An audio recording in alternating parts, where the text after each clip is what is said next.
All right. I really hope this video doesn't end up getting me canceled or something. That would be kind of shitty. But basically, I figured I would talk about why I decided to make a YouTube channel. It's kind of because there's been a lot of new subscribers lately, which I really appreciate. So thank you for people who subscribe to my channel.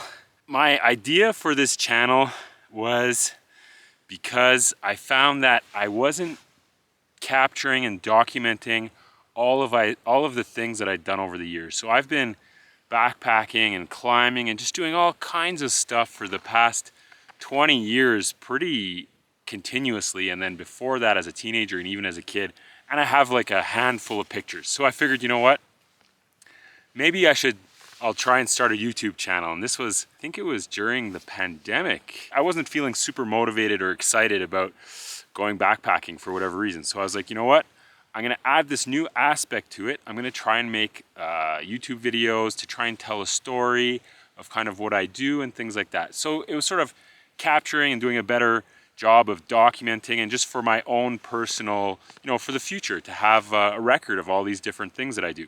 So that has definitely happened. I mean, now that I've started making YouTube videos, I have a massive amount of pictures and video and all kinds of stuff that really, I think it's, for myself personally, it's really fun. I have all these drives with like the date, what the trip was. It really helps me because I'm not the type of person to journal and write stuff down. So that was a big part of it. The second part of it was to try and meet new people who do the kind of things that I like doing. So, you know, you often talk to people and they're like, oh yeah, I hike, I backpack, I whatever. It's pretty hard to align your style. And so what better way than to find sort of like-minded people than to have a record of the things that you do and the way you do it. And then if someone sees it and they're like, oh yeah, we could do a trip together, it's probably because you somehow align. So that was, you know, the second reason was because I do a lot of trips alone. You know, at a certain point, you kind of get sick of doing that. I still do trips alone. I'm out here today, so I skied up from Banff to Healy Pass here. I've met 2 or 3 really cool people. So I've met Alex Godard, who also has a YouTube channel. We've done some trips together, and I met another guy called Adam. He doesn't do YouTube, but you know, he was able to see the stuff that I do, and you know, we went out a few trips last year, and then we've done some big trips this year, like a section of the GDT here in Alberta. You know, that was partly because of the YouTube channel. If I end up meeting, like making 5 good friends that are, you know, really good adventure partners or something, I mean, 5 people is actually quite a few. You know, that would be successful, and I'm already kind of halfway there. The third part was that I'm just really passionate about doing all kinds of stuff outside. I like doing the trips. I like planning trips. I like hearing about other people's trips. I like the gear. I like kind of every aspect of it. So why not kind of share that? It gives me an outlet for that. And hopefully that passion kind of comes across. I can find more like-minded people, and hopefully that gives them, you know, there's a lot of followers on the channel now that, you know, on a lot of my videos, they comment, and it's really great. We have some discussions. I really like that. I think it's really cool. You know, these are people that I wouldn't know. They're around the world. They're in the US. They're probably in the UK. You know, it's just, it's great. It's cool. That's kind of what YouTube is for. The fourth reason was to try and learn how to tell a good adventure story. So not only just to document my trips and things like that as a kind of a report, which is, a report is kind of like, I did this, I did this, I did this. But to somehow convey why we like doing these things. And, you know, everyone knows it. When we go out, and whether it's a day hike or a backpacking trip, it is pure adventure. You know, it might be relatively simple, hiking from A to B, but regardless, in there, you know, some trips are pretty vanilla.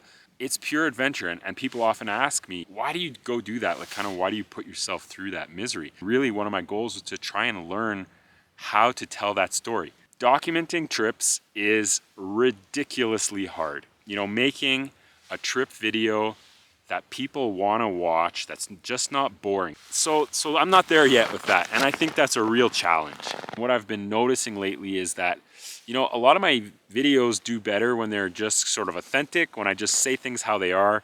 not really the best editing, the best this or that. You know, two of my better videos are ones that I just kind of made on a whim and threw together really quickly, and people responded really well to them. So, you know, from here on in, I think I'm gonna do my best to just do very, very simple videos, either where it's kind of opinion, something I noticed about gear, the way I do something, and you know, those are my opinions. I do something my way. I'll never say that's wrong. That's why you come out here. It's to learn things, it's to do things, it's to do it your way, to not, so what if I do it wrong? I don't care.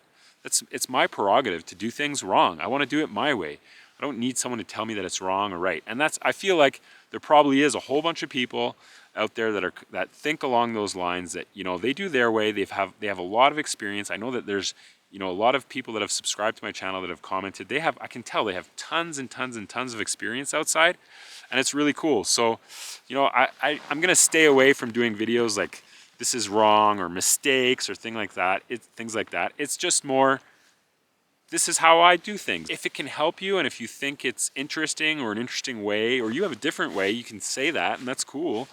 But to say something's right or wrong, I find that a little bit kind of, it irks me a little bit. I'm gonna try and do more trip videos, and not necessarily like a full trip from A to Z, but little parts of trips and things like that. Hopefully, you know, some people like it. Honestly, like, if people watch it or not, like my wife always says, like, does it matter if people watch? Like, that's not really why you're making the videos. You're making them kind of for a record for yourself. So, you know, that's what I'm gonna try and do moving forward. Again, thanks all the new people who've subscribed. I really appreciate it. If you guys were wondering, this is Healy Peak. I'm at the top of Healy. Right down over here is Healy Pass. So down there is Healy Pass. Right behind me is Egypt Lake. This is a pretty well-known ski touring area in Banff National Park. If you look over way behind me